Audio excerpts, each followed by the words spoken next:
자, 30절부터 32절에서는 예수님께서 두 번째로 순환 예고를 하십니다.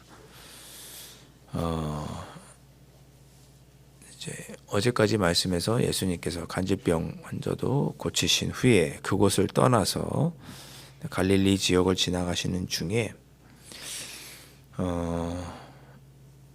제자들에게 말씀하십니다. 31절에 또 인자가 사람들의 손에 넘겨져 죽임을 당하고 죽은 지 3일 만에 살아나리라는 것을 말씀하셨습니다. 또 이런 것들이 주변에 널리 알려지기를 원치 않으셨습니다. 또 쓸데없는 오해를 받지 않기를 원하셨고, 내가 죽게 될 것이다, 3일 만에 살아날 것이다, 이런 이야기를 했습니다. 이 정도 얘기하면 제자들이 이해를 해야죠. 왜냐하면 예수님께서 변화산 사건도 겪으셨고 이미 그 이전에 메시아가 오기 전에 엘리야가 먼저 올 것에 대해서도 이야기하셨고, 주는 그리스도시다고 하는 제자들의 고백을 들으시고 그때 1차 순환 예고도 하셨고, 충분히 제자들에게 짧은 시간 안에 얼마 오래 1년 사이에 얘기하신 것이 아니고 한 주, 길어야 2주 사이에 예수님께서 십자가에 달려 돌아가 죽으시고 부활할 것을 예고하셨습니다. 그럼에도 불구하고 제자들은 이것을 이제 받아들이지를 못하는 거죠. 32절 보면 그러나 제자들은 이 말씀을 깨닫지 못하고 묻기도 두려워하더라 그랬습니다. 깨달았으니까 묻지 못했겠죠. 저는 그렇게 생각합니다. 예수님께서 죽는다는 것을 감히 받아들이지를 못하는 거죠. 자기들이 평생 예수님을 3년 동안 따라다닌 이유가 무엇입니까? 예수님 보좌 우편에 좌편에 앉는 것이 자기들의 꿈이었는데, 예수님께서 예루살렘에 들어가 입성하셔서 로마로부터 이스라엘을 독립시키시고 굶주린 자들에게 먹을 것을 다 주시는 그런 왕이 될 때, 자기들이 예수님의 보좌 우편에 그 좌편에 높은 자리에 올라갈 것을 꿈꾸고 있는데, 예수님은 그렇게 하지 않겠다는 거죠. 나는 십자가에 달려 돌아가 죽을 거다, 그리고 부활할 거다. 자기들이 그런 예수님을 꿈꾸고 왔던 그 평생도 아니죠. 3년이죠. 3년의 공생의 기간이 부정당하는 게 두려운 거죠. 묻지 않습니다. 32절에 이 말씀을 깨닫지 못하기도 했지만 묻기도 두려워합니다. 예수님 그게 무슨 뜻입니까? 예수님께서 죽으시다니요. 왜요? 우리의 왕이 되셔야지 왜 죽으신다고 그러십니까? 그 뜻이 무엇입니까? 라고 묻지 않습니다.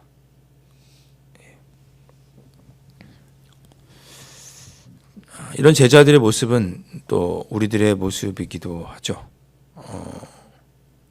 신앙생활 중에 여러분 그런 때가 없으십니까?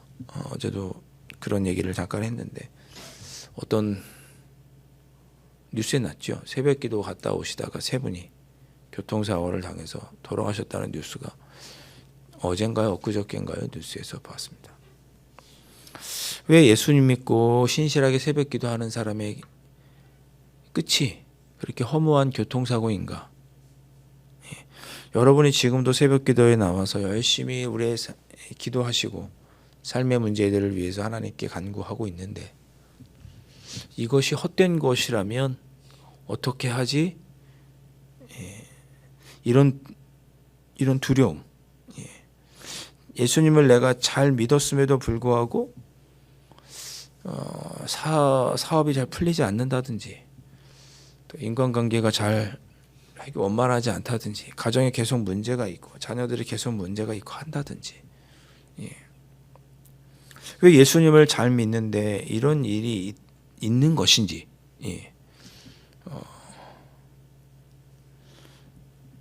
우리의 신앙이 부정되는 순간을 맞이할까 봐. 거봐, 너 예수님 믿어도 그거 아무렇게 삶에 변화가 없잖아.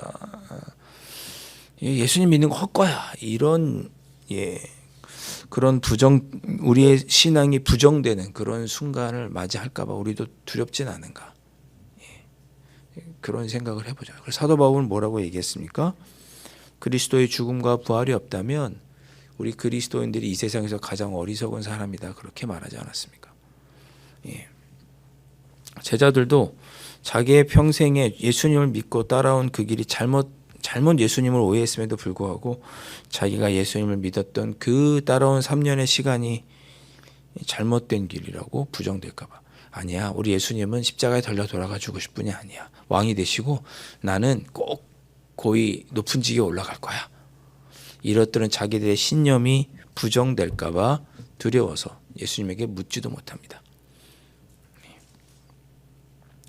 33절 이하에 보십시오. 예, 갈릴리 가버나움에 이르러서 거기서 제자들에게 물었습니다. 제자들끼리 서로 막 토론하고 있는 거예요. 무슨 일로 지금 너희들 이야기하고 있니? 그랬더니 34절에 서로 누가 크냐 하고 쟁론하고 있었습니다. 무슨 얘기예요? 예수님께서 나중에 왕이 되시면 누가 더 높은 자리에 올라가야 되겠니?로 지금 다투고 있는 거예요. 예. 누가 더 높은 자리에 올라갈까? 이걸로 다투고 있는 거죠. 예. 마태복음에도 비슷한 이야기가 나오죠. 세베대 어머니가 와서 예수님께서 예루살렘에 올라가셔서 왕이 되시면 우리 아들 야고보는 오른편에, 둘째 아들 요한은 왼편에 두어 주십시오. 그것 때문에 나중에 제자들이 다투죠. 그때 예수님께서 뭐라고 말씀하십니까? 예. 높은 자리에 오르고 싶으면 먼저 섬기는 자가 되라라고 말씀하시죠. 너희들이 나의 길에 대해서 오해하고 있구나. 먼저 된 자가 나중 돼야 되고 누군가 첫 번째가 되고자 하면 마지막이 되어야 하고 섬기는 자가 되어야 된다. 이런 이야기를 마태복음에서도 똑같이 하시죠. 같은 본문에서. 그러니까 제자들 마음속에는 그런 거예요. 예수님께서 예루살렘에 가시면 우리가 분명히 높은 자리에 올라갈 거다. 그때 누가 어디에 오르고 누가 어느 자리를 차지할 거냐로 다투고 있는 거죠. 예수님의 길에 대해서 오해하고 있는 거예요.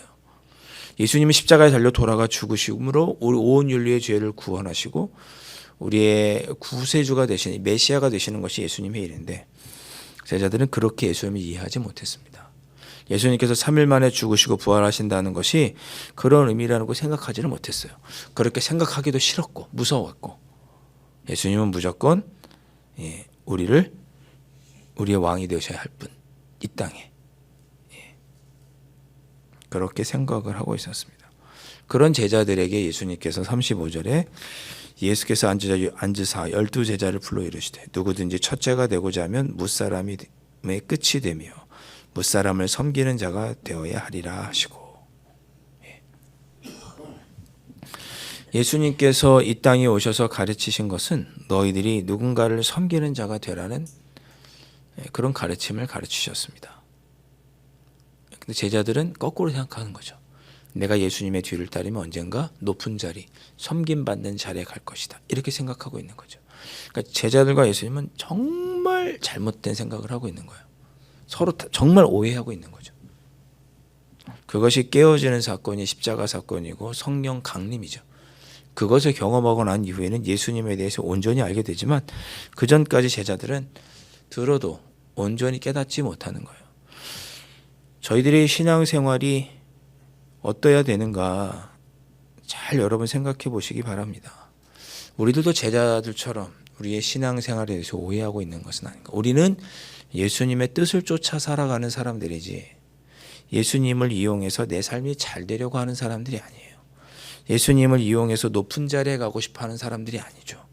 저희들은 예수님을 이용하는 사람이 아니라 예수님의 뒤를 따라가는 사람들입니다. 무사람을 섬기는 자가 되라고 하셨죠. 무사람을 섬기는 것, 저는 이것을 고난이라고 봅니다. 가족이든 직장의 동료든 교회에서든 인간관계에서든 누군가를 참아주고 인내해주는 일은 힘들고 어렵죠. 다른 이름으로 말하면 그게 고난이에요. 우리가 누군가를 주님의 뜻을 따라 섬기는 것은 힘들고 어려운 일이에요. 섬김 받는 것이 편하죠. 근데 예수님은 섬기러 오셨고 우리가 섬기기를 바라세요. 그렇게 섬기다가 겪는 우리의 삶의 모든 것들이 다 고난이죠. 자존심도 상해야 되고 몸이 피곤하기도 하고 마음에 상처가 나고 또 누군가가 또 알아주지 않는 것 같아서 낙심이 되고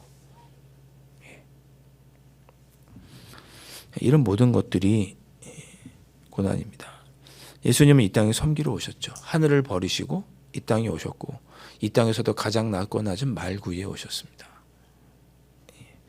평생 목수로 사셨고 예수님께서 사셨던 동네 갈릴리 나사렛은 가장 가난한 사람, 빈민들이 사는 동네였습니다.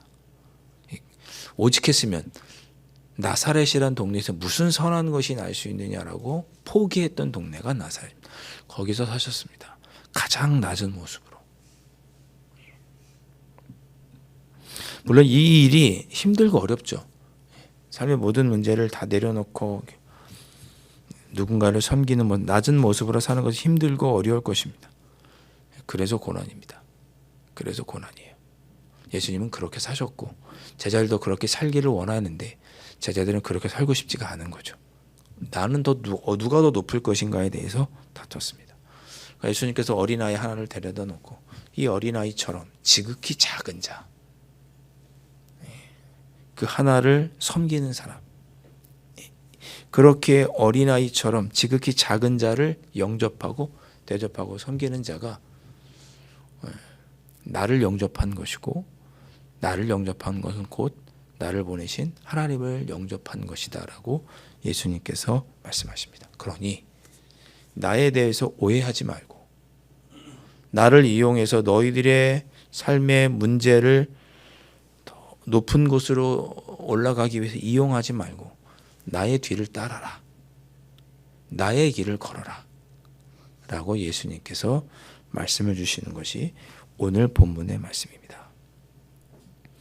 여러분이 신앙생활 하시다가 삶에 어렵고 힘든 문제가 닥칠 수 있습니다. 그 문제가 과연 예수님의 뒤를 따라가다가 겪는 어려움인지 아니면 내가 예수님을 이용해서 내 삶의 욕심을 해결하기 위해서 겪는 어려움인지 구별하셨으면 좋겠고 예수님의 뒤를 따르다가 겪는 어려움이라면 주님 이 문제를 해결해 주십시오라고 어제 말씀하신 것처럼 우리의 삶의 문제를 꾸짖고 명령하시는 그래서 그 문제를 해결하심으로 주님의 뒤를 올바로 따라가실 수 있는 여러분들이 되실 수 있기를 바랍니다. 그러나 내가 원하고자 하는 이 일이 정녕 주님께서 원하시는 그 주님의 뒤를 따르는 일인지 아니면 주님과 상관없는 일인지를 잘 구별하실 수 있기를 바라요. 말씀을 준비하다 보니까 재미있는 일화가 있어서 잠깐 소개하고 함께 기도하겠습니다. 그 히말라야 고원지대에 가면 양을 서로 사고 팔 때 양이 이렇게 겉으로 보기에 이렇게 토실토실하고 한 것을 보고 양을 구입하지 않는다고 합니다.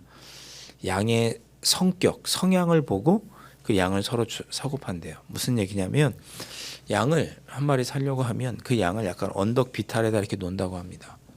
그러면 그 양이 힘들어도 조금 말랐어도 위쪽에 올라가면 풀밭이 있는데 그곳으로 올라가면 이 양은 조금 말라도 산답니다. 왜?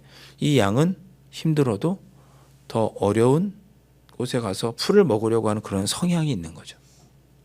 그러나 어떤 양은 토실토실해도 올라가기를 주저하고 밑으로 편한 곳에 내려가려고 하는 그런 양은 토실토실해도 값어치를 좀 낮게 해서 부른답니다. 언젠가는 살이 빠질 양이라는 거죠. 그 책의 이 이야기를 소개하면서 우리의 신앙생활도 이와 비슷한 것이 아닌지를 물어봅니다.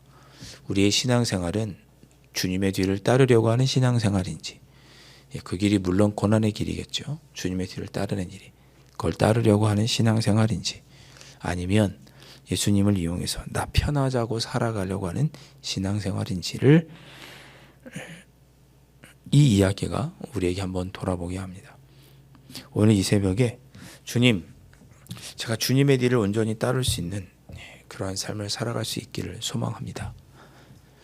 성령께서 제 마음을 붙잡아 주시고 주님의 뒤를 따르는 그런 신실한 주님의 제자로 살아갈 수 있도록 도와주시고 그런 중에 겪는 삶의 고난과 어려움들을 주님 내가 명령하고 치겠사오니 해결되는 귀한 역사도 누리는 은혜가 있어서 그런 은혜로 또 힘을 얻어 주님의 뒤를 온전히 따라가는 나의 삶이 되게 해주십시오.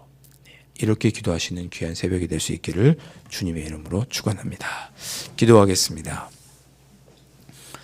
사랑하는 주님, 예수님의 제자들도 예수님의 가시고자 하는 길을 오해했습니다. 아버지 하나님, 때로 우리도 예수님의 제자들처럼 예수님께서 가시고자 하는 그 길, 우리가 걸어가야 할 길을 때로 오해할 때가 있지는 않은지 오늘 말씀을 통해서 뒤돌아봅니다. 주님, 저희들 오늘 하루도 예수님께서 우리에게 걸으라고 하셨던 그 제자의 길을, 주님의 뒤를 함께 따라 걷는 저희들의 삶이 될 수 있도록 성령 하나님 인도하여 주시옵시고, 주님에 대해서 오해하지 않고 주님의 뒤를 따르는 중에 또 힘들고 어려운 고난이 우리에게 다가온다면 아버지 안에 그 고난과 그 어려움도 주님과 함께 승리하는 귀한 삶을 살아가는 저희들이 될 수 있도록 은혜의 은총으로 함께하여 주시옵소서. 귀하신 예수 그리스도의 이름으로 간절히 기도하옵나이다. 아멘. 하늘에 계신 우리 아버지, 아버지의 이름을 거룩하게 하시며 아버지의 나라가 오게 하시며 아버지의 뜻이 하늘에서와 같이 땅에서도 이루어지게 하소서. 오늘 우리에게 일용할 양식을 주시고 우리가 우리에게 잘못한 사람을 용서하여 준 것 같이 우리 죄를 용서하여 주시고 우리를 시험에 빠지지 않게 하시고 악에서 구하소서. 나라와 권능과 영광이 영원히 아버지의 것입니다. 아멘.